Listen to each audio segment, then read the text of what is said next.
aquele matinho que nasce no seu quintal ou mesmo na sua propriedade rural, atenção, cuidado na hora de arrancá-lo, pois pode ser uma punk.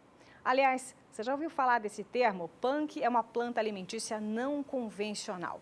Ficou curioso? Pois esse é o tema da entrevista de hoje.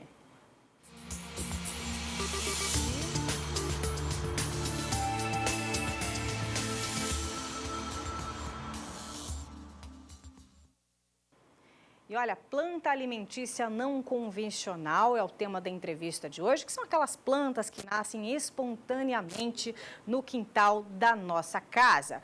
Mas muita atenção, porque muitas delas, elas são indicadores de vários fatores, como por exemplo um solo bom, e muitas têm até valor nutricional e medicinal.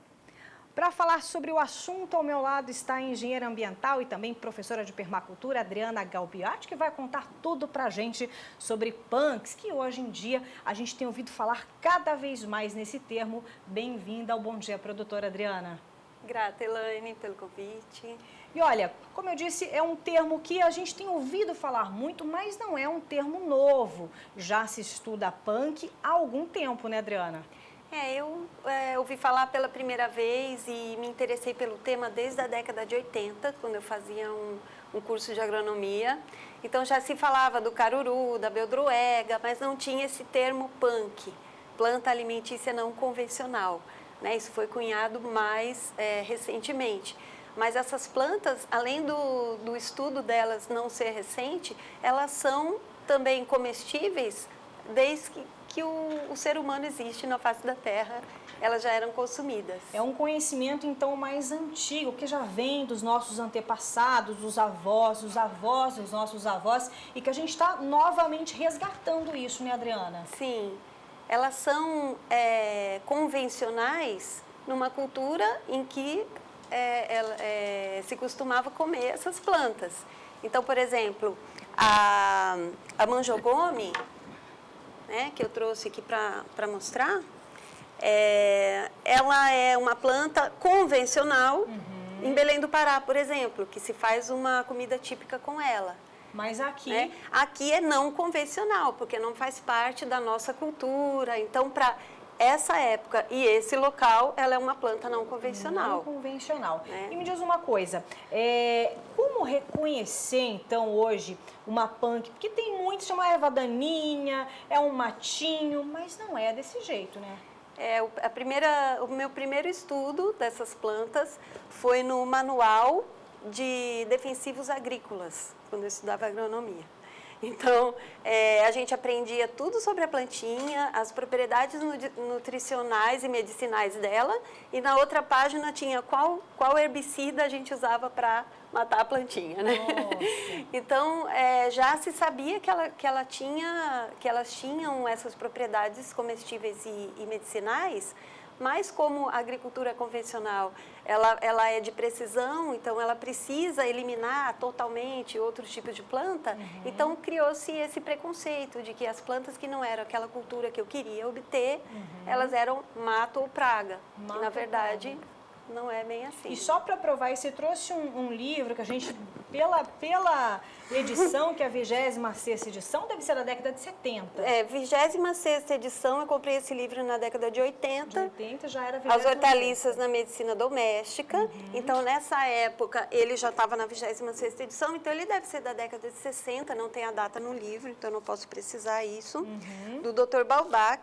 E aqui na página onde fala do caruru, tem aqui as propriedades nutricionais dele e medicinais, e inclusive como tratamento e prevenção da osteoporose. Que é um problema que assola milhares de brasileiros. Muito melhor do que os alimentos que estão sendo recomendados hoje. Por exemplo, o leite, ele acaba aumentando a osteoporose pela acidificação do sangue, né?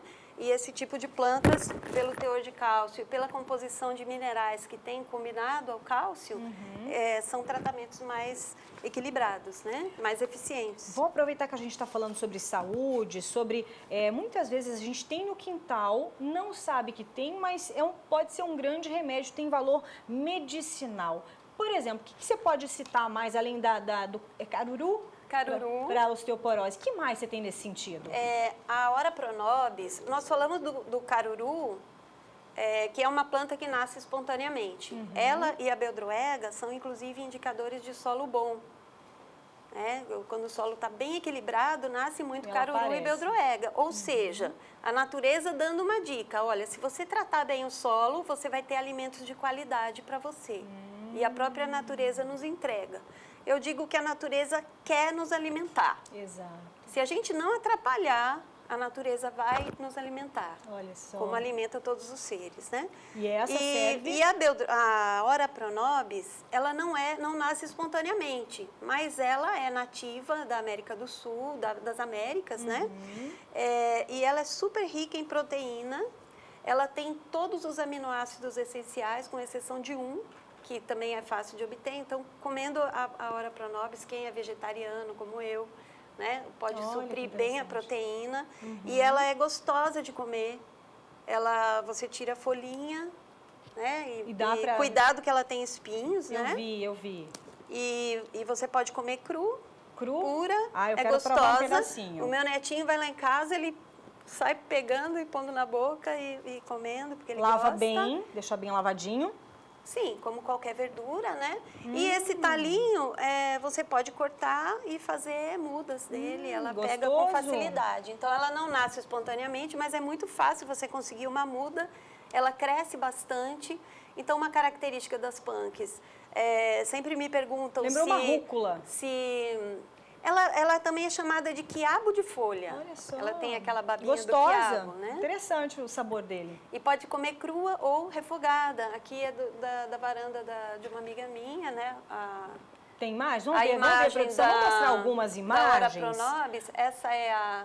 Olha só, a gente vai passear por algumas e qual você quiser, você fala que a gente dá uma frisa à imagem. Temos várias que estão aparecendo. Você falou que é uma infinidade de punk que tem por aí, punks, né? Sim, tem o trabalho, a referência no Brasil é o trabalho do Valdeli Kenup, que fez uma tese de doutorado a respeito, e ele levantou centenas de plantas, fazendo as receitas, mostrando em que região são consumidas. Dá uma olhadinha, estão passando as fotos, o pessoal de casa está olhando, então, e o que você quiser, você me diz para a gente parar a imagem e a gente falar mais. A maioria delas eu Essa quero aí falar é uma alguma dessa? coisa. Pode passar mais uma. Mais uma, vamos olhando. Tem muita coisa, então, né, Adriana? Pode passar. Essa é a taioba, essa eu quero falar sobre ela. Pode parar ela. Porque ela é bem específica. Tem uma forma de tratar com a taioba que é diferente das outras plantas. Como? Né? Porque ela tem um cristal de oxalato que dá ela pinica a garganta quando a gente come. Então, se a gente lavar bem, picar, lavar bem, trocar água e refogar, ela não tem essa característica. E ela é super rica em proteína também, vitaminas. Para quem não come carne, por exemplo, é indicado, é isso? Sim, para quem come também. Pode comer a taioba com a carne, né? Diferente. Bem diferente. Que Sim, mais? Vamos ela é uma olhar delícia. mais. Ela é semelhante, o sabor semelhante ao espinafre. O espinafre. Gostoso. Então, a gente está vendo mais. Vamos passear mais para a gente poder olhar. Essa é a beldroega. Pode parar essa imagem. Para você ver como essas plantas sempre foram consumidas, o próprio nome científico dela é Portulaca oleracea. Então, olericultura é a ciência do cultivo das plantas comestíveis, das hortaliças. Né?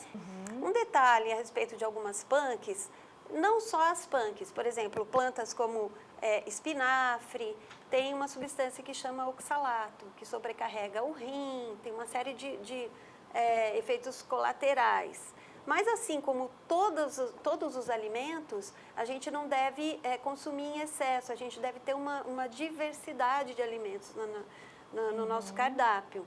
Então, se a gente consumir um pouco de cada coisa, nenhuma verdura vai fazer mal. Só para a gente finalizar a entrevista, a gente está falando sobre a comercialização, mas mais do que comercializar é ter um olhar agora a essa pequena plantinha que nasce facilmente nos quintais de casa. Fala mais para a gente concluir esse assunto. Sim, o fato da gente olhar para uma planta e perguntar para que ela serve, será que é mato, será que não é mato? Não, tudo tem uma utilidade, ou é medicinal, ou tem alguma propriedade química que serve para alguma coisa, ou ela é alimentícia. Entendi. Né? Então, a gente ter esse olhar para as plantas que nascem ao nosso redor permite a gente pensar mais a preservação do meio ambiente. Né? Ter um amor pelo entorno da nossa casa, o sítio, ou até mesmo na cidade. Né? Então, como eu trato o meu quintal? Então, quando aparece uma plantinha, e tem a cultura popular também fala uma coisa interessante, que a plantinha que nasce no seu quintal é porque você está precisando dela. Olha só. Então, aconteceu muitas vezes, eu comecei a observar isso, né? Então, aparecia muito quebra-pedra. Fui ver, eu estava precisando, eu estava com o rim quase tendo uma crise. E já estava ali te indicando a Sim. plantinha. Tá certo. E aí eu usei e deu tudo certo. E assim, alcance são plantas que nascem mais facilmente no quintal da casa da gente e que também, aprendendo a ter esse olhar, é possível também resgatar o conhecimento dos nossos antepassados, ancestrais, né? Sim, porque em algum momento, em algum lugar, essa planta já foi consumida e tem um fenômeno que acontece, muitas vezes a gente chega num assentamento e fala, sabia que isso aqui é comestível? E a pessoa, eu comia quando eu não tinha o que comer. Então, como ela comia quando tinha extrema pobreza, ela pensa que comia mato e que não é para comer mais. E, na verdade, a gente precisa valorizar esse conhecimento das pessoas, né? Mostrar que o que eles sabem da natureza tem valor. É rico, né? Que aí as pessoas vão ficar mais animadas para repassar esse conhecimento também, porque muitas vezes as pessoas mais antigas ficam retraídas, achando que a gente não valoriza conhecimento de ervas medicinais, de alimentos, de tecnologias mesmo. Tá certo. Aprendendo então com o Bom Dia Produtor, eu conversei com a Adriana Galbiati, ela é engenheira ambiental e professora de permacultura. Agora eu tenho certeza que o pessoal de casa vai pensar 2 vezes antes de arrancar aquele matinho ou mesmo a erva daninha. Muito obrigada pela sua participação e vai voltar para falar para a gente sobre permacultura quando você retornar de viagem. Combinado. E essas então são as informações sobre plantas alimentícias não convencionais, as PANCs.